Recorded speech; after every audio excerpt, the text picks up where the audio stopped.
গ্যালারিতে বসে থেকেই 1 কোটি টাকা পাবেন রিঙ্কু সিং।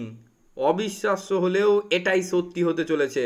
অন্যদিকে 125 কোটি টাকার প্রাইজ মানি, কে কত টাকা পাবেন সেই লিস্ট প্রকাশ করলো বিসিসিআই। তবে এরই মাঝে একটা খারাপ খবর, শ্রীলঙ্কার বিরুদ্ধে সিরিজেও থাকছেন না বিরাট, রোহিতরা। তাই নতুন করে কৌতূহল বাসা বেঁধেছে ভারতীয় সমর্থকদের মধ্যে, রোহিতের অবর্তমানে ভারতের নেক্সট একদিনের ক্যাপ্টেনকে।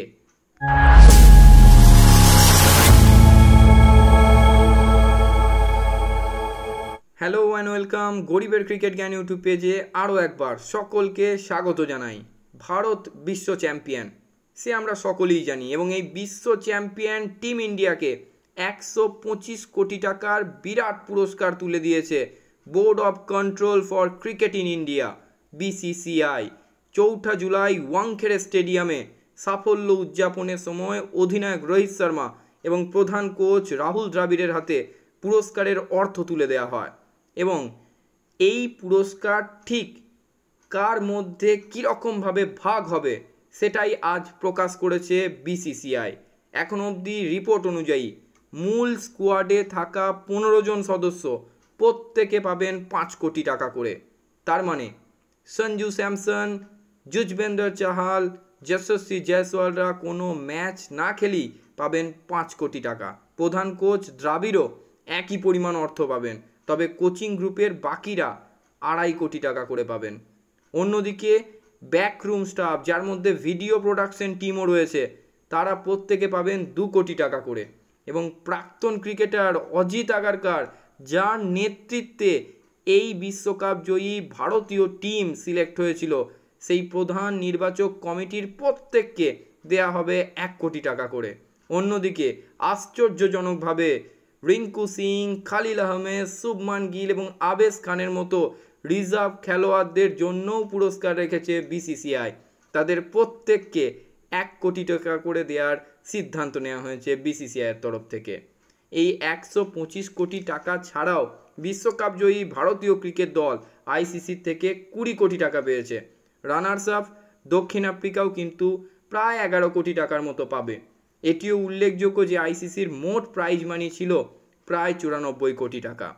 তাই এই সব পুরস্কার মূল্যের বাজারেও একটা মন খারাপ করা খবর ভারতীয় সমর্থকদের জন্য।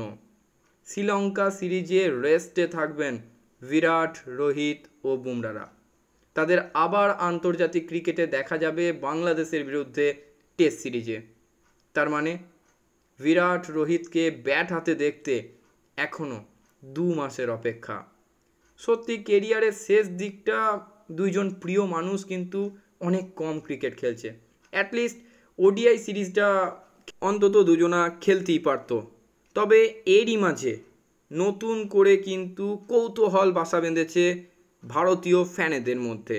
তার কারণ রোহিত যেহেতু থাকছেন না শ্রীলঙ্কা সিরিজে, তাহলে ভারতের নেক্সট অধিনায়ককে এখনও অবধি সূত্রের খবর অনুযায়ী হার্দিক পান্ডে কিন্তু এই দৌড়ে অনেকটা এগিয়ে আছেন, কারণ তিনি বিশ্বজয়ী টি-20 দলের সহ অধিনায়ক ছিলেন। তবে হার্দিক পান্ডের পাশাপাশি আরও একটা নাম উঠে আসছে, তিনি কেএল রাহুল। তাই এখনও অবধি যা খবর, শ্রীলঙ্কার বিরুদ্ধে ওয়ানডে সিরিজে নেতৃত্ব দিতে পারেন কেএল রাহুল অথবা হার্দিক পান্ডে।